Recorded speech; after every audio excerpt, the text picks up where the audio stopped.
Ako si RJ, breadwinner, panganay, at 2 taon ng OFW dito sa Canada. Mahilig ba kayo sa buffet o unlimited na kainan? Tara, kain tayo. Wala pa atang 1 buwan nung huli kaming kumain dito. Natuwa at nasarapan kasi ang mga kasama ko dyan kaya bumalik ulit kami. Ito pala yung iba't ibang klaseng steak nila dito. Hindi ko kasi nakuha na ng maayos nung nakaraan. Kumain din tayo dyan ng putin, mga salad,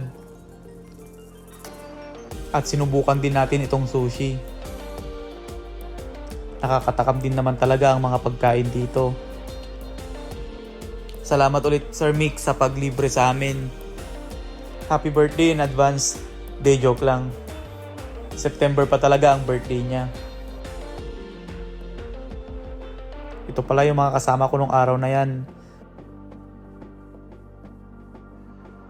Salamat ulit sa pagsama at panonood.